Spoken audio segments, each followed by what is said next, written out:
Greetings to everybody who somehow got to this game. And this game is an example of how pieces count and mobility can overpower the brute force, especially against a somehow damaged pawn structure and a vulnerable king. It's not a perfect game or anything like this, but we don't play chess for perfection. I personally play the game in order to create something on the board and to challenge my opposition to beat me while I'm down material. So the game starts with a dash defense. Let's see the opening. Developing the pieces, like what we should do in the opening stage. Castle, castle, and after I played b3, my opponent, I was actually happy to see that my opponent played queen to b3 check, because if my opponent would play this move, knight to e5, you can't actually play knight to c6 because, well, let's say in this case, takes, takes, takes, attacking the rook, and then of course the rook has to go away. It's a waste of a move, and the rook doesn't do anything here.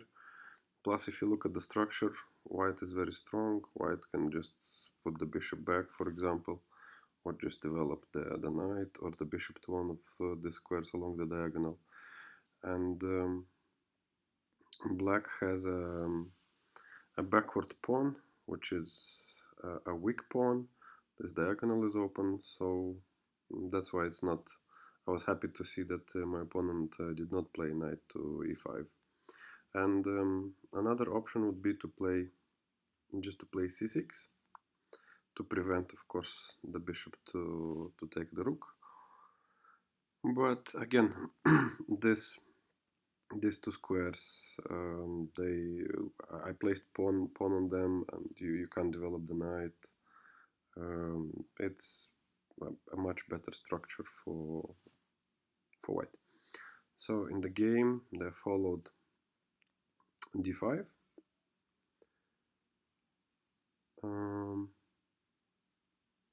Okay, so now let's see the next moves. And here my opponent played a mistake. He probably did not see that both the knight and the queen are protecting the square. And now, of course, I take with the queen. And after I take this pawn, the opponent attacks my queen. And now on move 11, I feel pretty good. I'm up a piece, and I decided to go for a queen sacrifice, which I do 19 out of 20 times when I can get at least two pieces for my queen. So takes, and now it would be better to capture with the queen, because after take, the queen takes this pawn, and then this pawn is under attack, and white has no problems. However, my opponent took with the pawn, and I think the idea was just to keep the pressure still going along this diagonal. So I took the knight, and now white makes a series of moves with the knight, which only helps black in the end. So here I played c5, which is a concession because it gives the b5 and the d5 squares for the white knight. But I wanted to keep my queenside flank solid, and that's why I played this move. So my opponent moves in the knight, so this is the second move of the knight.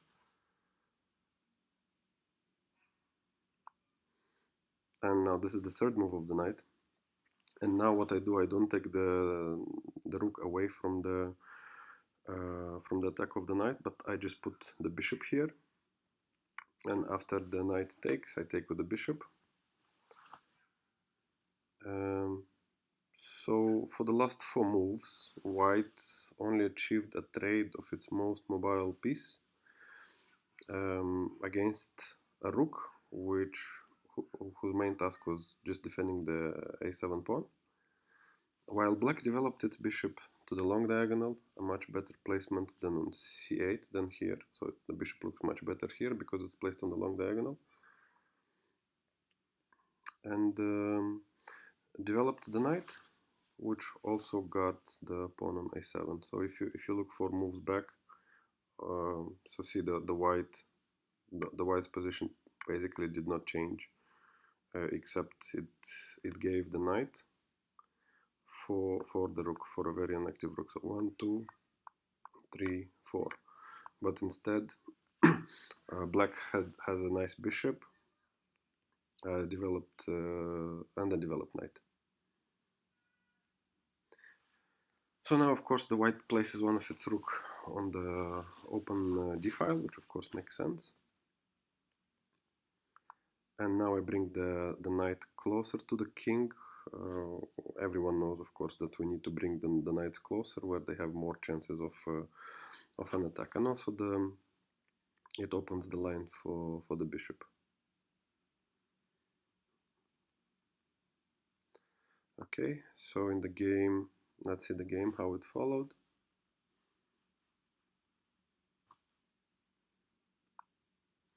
Now the knight comes back to protect the pawn, and white wants to double the rooks. Now this move, of course, it protects the pawn from the attack of the knight. Okay, I bring my second knight in,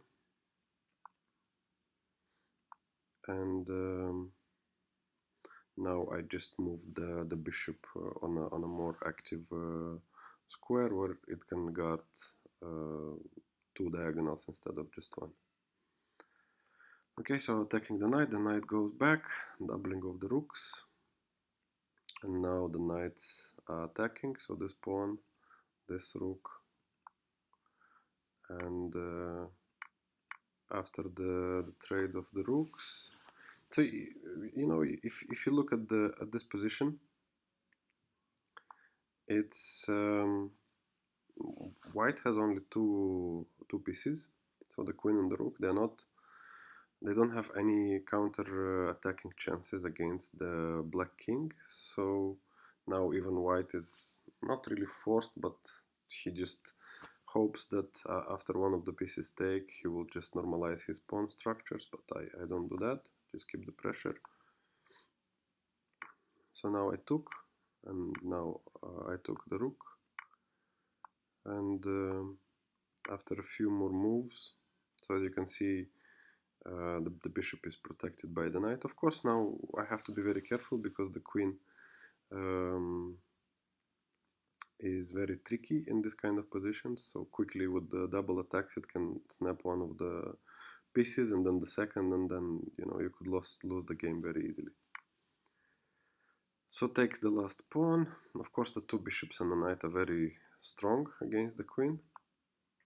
Now the queen, of course, looks for some ways to attack the black king. So now takes, and now of course the queen is attacking the bishop. The knight is attacking the queen while protecting the bishop. Check, here moves up, the king moves up, and now the queen just comes back, very passive. So after this check, my opponent actually ran out of time in this position. Yeah, that's actually not part of the game. The game stopped here after the check. He ran out of time. So that's how the game ended. And now if you look at the position, it's just two pawns with no chances to become a new queen.